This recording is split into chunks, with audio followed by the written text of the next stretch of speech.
입사하면 첫 입사날? 첫 입사날 갑자기 생각나는데 진짜 많이 떨리고 무섭잖아요? 그때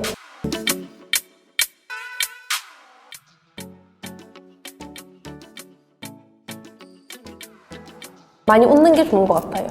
긴장했지만 방정맞게 이렇게 웃는 거 말고 그냥 선생님들 보이면 미소 지으면서 인사 잘하고 이렇게 하면 뭔가 첫인상이 되게 좀 중요하다고 해야 되나? 인사를 해도 난 긴장해서 그런 거긴 한데 이렇게 하는 거랑 웃으면서 안녕하십니까 하는 거랑은 첫 느낌 자체가 많이 달라지는 것 같아요. 아니요, 그건 아니지만 이렇게 선생님들이 근무 교대를 하면 이제 나는 대의를 했다? 이분희 선생님이 오시면 이제 이분희 선생님한테 인사를 하게 될 건데 그때 그냥 뭐 앉아서 안녕하십니까? 이것보다는 뭔가 나의 첫인상을 이렇게 밝혀주는데 왜냐면 저는 그렇게 못한 것 같거든요. 처음 입사하면 이제 그 신규 OT 받는 동안은 액팅을 시키지 않아요. 그냥 선생님이 하는 걸 보고 저희는 한 2주 정도 지나고 나면 약간 앰플 까고 수액 약 재고 왜냐면 약 용량도 중요하기 때문에 그런 걸 잘할 수 있나 이런 거 봐주시고 그 정맥주사 IV 같은 경우에는 저는 3주째 될 때 한번 시켜주셨어요. 정말 지금 봤을 때는 정말 혈관 좋은 20대 남성분 시켜주셨는데 저는 페일했죠. 혈관을 이렇게 보이는 혈관을 찌르는데도 이게 참 안 돼요. 1년차 때는 왜 그렇게 안 됐는지. 지금 뭐 잘한다고 하면 너무 그렇고 그러니까 지금은 하죠. 하긴 하죠. 전날 카덱스, 그 다음에 초침 있는 손목시계, 삼색 볼펜, 형광펜, 그리고 수첩. 맞아 수첩. 수첩. 아니요, 그거는 챙겨. 기본. 말 안 해줘도 기본. 실습할 때 이제 2년 동안 실습하면서 몸에 밴 준비물들이긴 하거든요. 저는 카덱스가 없었어요, 전날. 근데 카덱스가 필요하더라고요. 나도 없었는데 나 선생님 거 그냥 받았어. 굴러다니던 카덱스. 그거 아직까지 쓰고 있는데. A4 용지를 끼울 수 있는 클립보드. 네, 클립보드. 환자 정보 적혀 있는 걸 끼워서 써서 그냥 그걸 카덱스라고 불러요. 우리들만의 약간 은어. 아무래도 중증도가 대학병원보다 낮으니까 일이 대학병원보다는 편하다? 본인, 가족, 병원비가 DC 된다. 저희는 50% 할인되거든요. 저는 애초에 종합병원 가려고 생각을 했었어서 제가 가면 버틸 수 있을까? 괜히 상처만 받고 오지 않을까? 그냥 저는 그때는 돈을 많이 못 벌어도 되니까 내가 편안하고 좋은 사람들이랑 일하고 싶어서 종합병원에 바로 온 거거든요. 근데 잘 선택한 것 같아요. 저는 가고 싶은 데가 한 군데 있었는데 너무 타지여서 부산에 있을 거면 종합병원 가고 싶다 했는데 마침 집 앞에 병원이 있어요. 그래서 집 가까운 것도 정말 좋아요. 좋습니다. 집 가까운 데 가세요. 근무지 선정하는데 집 가까운 건 진짜 좋은 것 같아요. 그래서 다들 자취를 하지만 자취하는 거랑 또 본인의 집에서 다니는 거랑은 또 조금 다르니까. 보통 그렇죠. 아니면 정말로 특수 파트 쪽으로 가거나 정신과를 간다거나 아니면 요양병원을 간다거나 아니면 그 인공신장실. 아니면 남자분들 같은 경우에는 임상 경력 2년이면 소방공무원에 지원할 수가 있어서 이제 바뀌어. 중환자실이랑 응급실 2년. 경력 있어야 되지. 할 거면 지금 해야 되는데 소방공무원 못하겠다. 간호사 전 추천해요. 간호학과 왔으면 해야지. 네, 단학과 웬만하면 오지 마시고요. 난 간호학과 원에서 와서 좋았는데. 난 원에서 왔지만 좋지 않았어. 원에서 와서 좋았는데 지금 힘든 건 약간 3교대? 평일에 쉬는 건 좋은데 그 주말에 남들 쉴 때 일하는 게 너무 힘들더라고요. 마음이 엄마 아빠 다 집에 있는데 저 혼자 출근해요. 그러면은 명절에 다 쉬는데 나 혼자 출근하는 기분. 맞아요. 왔으면 해보는 것도 나쁘지 않습니다.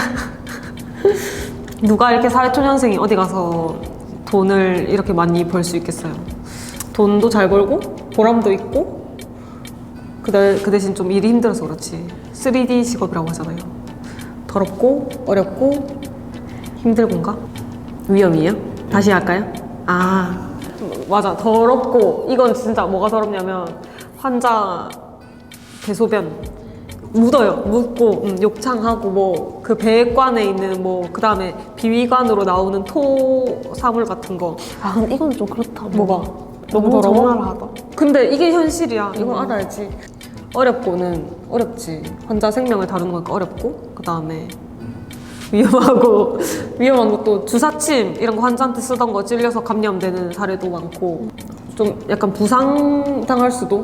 약간 환자 옮기고 이렇게 하다 보면 허리 많이 나가고요. 눈치 보면서 많이 겹치지 않는 근무면 신청을 할 수 있는데 그게 주말 평일을 떠나서 약간 몰릴 시즌에는 근무를 봐가면서 몰리지 않게 만약에 어떤 날에 일요일에 오프 신청을 한 3명이서 미리 벌써 했는데 한 명이 더 할 수는 없거든요. 왜냐면 뭐 하루에 3명만 쉴 수 있는데 웬만해서는 안 그러니까 하는 하지 게. 마라 라고는 네. 하지 않는데 웬만해서는 그때는 안 하죠. 오프를 신청한다기보다 그냥 약간 선생님들께 약간 얘기를 하면 그럼 그날 조금 빼주지 약간 이런 식으로 해서 신청 아닌 신청을 아 혹시 이날 될까요? 약간 이런 식으로 하면 해주십니다. 아 그리고 병원마다 조금 다르긴 한데 같이 근무하는 선생님들끼리 이렇게 오케이 하면 서로 갑자기 급한 일 생겼을 때 이렇게 바꾸기도 해요. 그쵸. 네, 서로 분위기. 이해를 해주면 네. 할 수 있는 거고 조금 왜? 이렇게 하면 못하니까? 솔직히 인계 때 제일 많이 혼나요.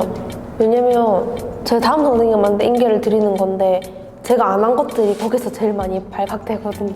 환자 상황을 처음부터 끝까지 다 설명하고 이런 일이 있었고 지금 이러한 치료를 하고 있고 이런 약이 들어가고 있다.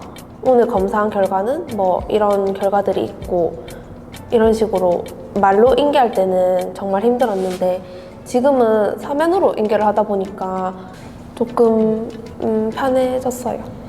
인계할 때 제일 싫었죠. 신규 때 제일 싫은 시간. 너무 무서웠고 일을 다 안 하면 안 보내죠. 네. 오버타임이 많다고 했잖아요. 그 이유가 일을 안 한 일들을 해야 되니까. 그러니까 만약에 이 환자 사물약 정리했어요 이렇게 했는데 정리 안 했으면 이거 하고 가겠습니다 하고 적어놓고 나중에 하고, 그 다음에 뭐 이 환자 뭐 아이오 체크 했어요 이렇게 했는데 안 했으면 또 그것도 마치고 해야 되고, 이렇게 이제 하나하나 할 일이 환자 16명 본다고 했잖아요. 16가지 32가지 이렇게 생겨버리면 집에를 못 가는 거죠. 저는 항상 언제 잘지 생각을 하는 편이거든요. 나이트하고 다시 다음 근무에 적응하는 게 제일 힘들어요. 무조건 데이 아니면 이브닝 근무잖아요. 그래서 나이트가 끝나면 일부러 4시간, 5시간 정도만 자고 일어나요. 약속을 잡아서 나가야 돼요. 안 그러면 다시 잠들거든요. 나가서 이제 몸을 좀 피곤하게 해서 돌아오면 다시 이제 원래 사이클로 돌아올 수 있게 되는 거죠. 데이 전날에는 일단 몇 시간 잘 수 있는지 무조건 계산을 해요. 제가 8시에 침대를 누워도 계산을 하고 10시에 누워도 계산을 해요. 이러나 저러나 잠드는 시간은 1시인 건 똑같은데 계산을 하고 알람을 맞추고 알람이 제대로 맞춰졌나 다시 또 알람을 확인하고 이렇게 하고 첫 데이는 그렇게 하는데 그렇게 해서 지쳐 있으면 두 번째, 세 번째 데이부터는 정말 좀 잘 자고 출근할 수 있는 것 같고 한 번도 한 적 없어요. 저희는 없는데 간혹 조금 늦는 경우 있는데 그럼 너무 안 온다 싶으면 전화해요. 지각할까 어쩌나 이 고민 때문에 알람을 무조건 두세 번씩 맞추고 시간 간격을 두고 5시 반에 일어나야 되면 5시 10분부터 5시 50분까지 알람이 있어요. 나는 알람 그렇게 많다고 생각하면 무조건 끄고 자버리거든. 그래서 어디서 본 방법인데 5분 단위로 딱 하나만 맞추는 거예요. 저는 5시, 5시 5분 이거 하면 무조건 일어나요. 그냥 그게 자기만의 스타일을 나중에 찾게 되지 않을까요? 이건. 저희 병동이 보는 과가 많다 보니까 그 과별로 회식만 해도 4-5번씩은 1년에 4번씩은 들어가고 만약에 한 번 더 하자 하면 8번 되고 하고 하고. 많이 했어요, 회식. 지금은 못하니까 또 재밌었는데. 아 그래? 회식 싫어요. 나 회식 무조건 빼달라고 하고 나 싶은데. 회식 다 갔습니다. 가끔 뭐 담당하시는 의사 선생님들이 조금 리치 하시잖아요. 그래서 저희 비싼 데 데려가 주시면 사장님 스테이크 최고 먹었어요. 이러면서 맛있게 먹고 그럴 때도 있어요. 꽈락이 나지 않는 게 제일 중요하거든요. 그래서 그 과목 위주로 열심히 하시면 아마 꼭 붙으실 수 있을 거예요. 많이 떨리고 긴장되고 약간 4년간의 결실을 조금 맺는다고 하니까 두려우실 텐데 진짜 선생님 말대로 꽈락 조심하고 부족한 과목을 조금 보충하다 보면 언젠가는 간호사 면허증 따서 웃고 있는 날이 있을 거예요. 미래 간호사 선생님들 응원하고 있을게요. 파이팅!